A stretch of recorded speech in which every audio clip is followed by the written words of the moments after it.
Alors, une fois que l'environnement maintenant il est prêt, je vais commencer le développement. Donc, je vais commencer le développement.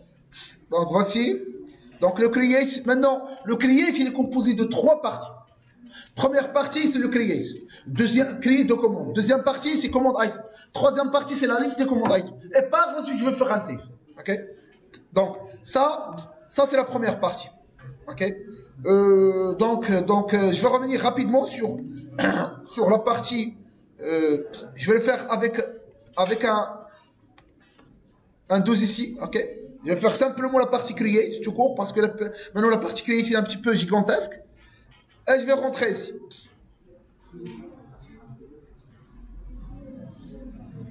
Alors, ça c'est le premier card. Donc, je vais faire un autre card. Je vais faire un autre truc rapidement. Donc, je vais faire un autre card. Ça, c'est le premier card de commande create.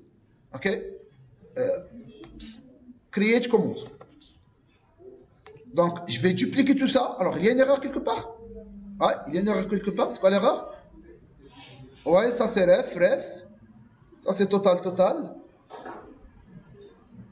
Duplicate. Ah, il dit duplicate? Ouais, ça a été dupliqué. Donc, ça, c'est les informations de commande. Alors, rapidement, s'il vous plaît. Je vais essayer de faire un autre card pour les informations de qui? De commande item. Les items de la commande. Ok. Alors, les items de la commande, c'est quoi? Donc, je dois créer un objet qui s'appelle commande item. Dans ce test, pour que je puisse créer la commande item. Donc je vais faire ing modèle, c'est quoi? C'est commande item. Point produit. Alors, je vais créer carrément le commande item ici.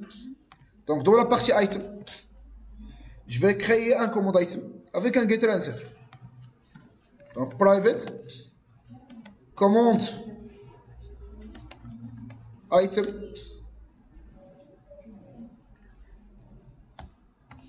de type commande item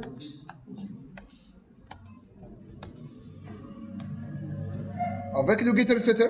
Donc, alt inséré. Je vais faire, comme on a l'habitude de le faire, le test.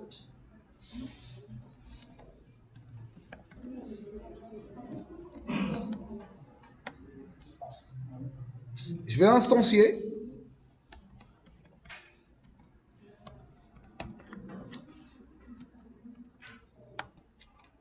Et point virgule.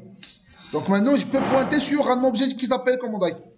Mais réellement, je n'ai pas besoin de cet objet command item. Parce que donc, au final, ce que je vais sauvegarder, je vais sauvegarder la commande avec la liste de command item. Donc ça, c'est juste un objet intermédiaire.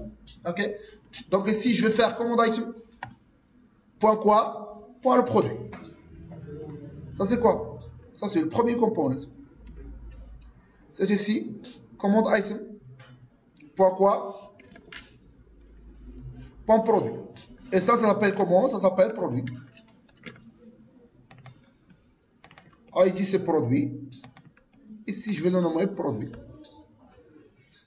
Donc ça c'est le produit. Ça c'est le produit. Et je vais faire prix quantité. Tchac. Donc par la suite, je vais faire un prix.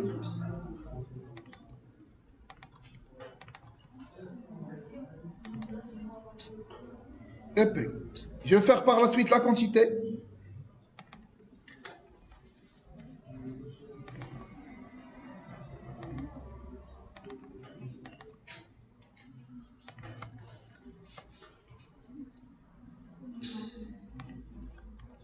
Et je vais faire un petit bouton plus qui permet d'ajouter cet élément à la liste.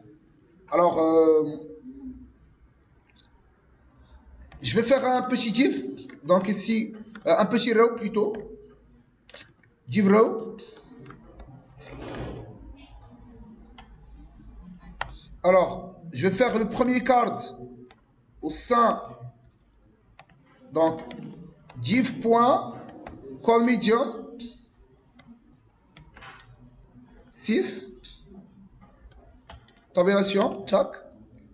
Au sein duquel je vais faire le premier élément. Le deuxième élément, je vais le faire aussi dans le même row. Donc, div.callMedium 6.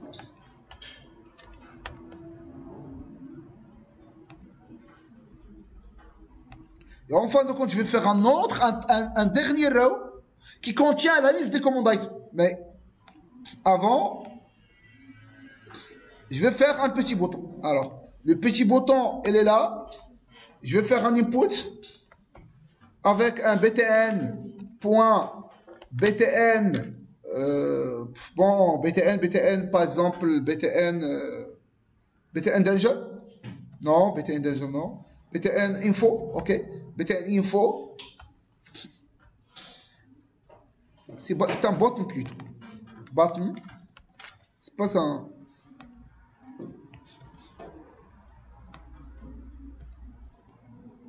Alors, je vais faire aussi, alors, CTRL-SHIFT-Z. Ça, c'est pas un input, mais plutôt un button. Et faire tabulation. Ici, add command, add products, add, tout court. Et je vais faire ici un petit clic. Le clic, qu'est-ce qui permet de add command item. Donc, je vais ajouter le command item. Donc, cette méthode n'existe pas. Je vais essayer de le créer. Elle est là. Alors, qu'est-ce qu'il fait cette méthode? Il permet d'ajouter le command item qu'on a, c'est cet objet-là, dans la liste des command items. La liste des command items, elle est où? Elle est dans le commande, la commande. La commande, il existe déjà dans la commande, il liste des command items. Donc, je vais faire 10.item, c'est le commande, c'est la commande. Point command items, c'est la liste des command items. Point push, je vais ajouter des command items. Ok? Et ça permet d'ajouter qui? D'ajouter la commande item ou dans le command items qui existe dans le item, dans le commande, dans la commande. Ok? Je reviens.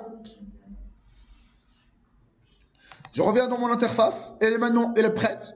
Ok? Maintenant, je vais afficher la liste des command items pour que je puisse vous voir. Est-ce que vraiment la liste des command items, elle est prête? Donc, je vais fermer ça. Je vais faire un autre row. Au sein duquel je vais faire un div.callMedium 12 qui contient la liste. Alors, pour faire la liste existe où? Dans item, ça veut dire commande. Item.command items. Alors, je vais faire un petit table. Donc, table. Point avec un CSS table, au sein duquel je vais faire un t-head. Alors, le t-head qui contient, il contient 4 th, donc th étoile 4. Tout ça, c'est le premier élément du tableau. Oh là là, c'est le premier élément du tableau. Donc, en plus de ça, je vais ajouter un t-body, au sein duquel il y a un tr, au sein duquel il y a un td. Tabulation. Alors, c'est l'ID. Non, c'est le produit. Prix. Quantité.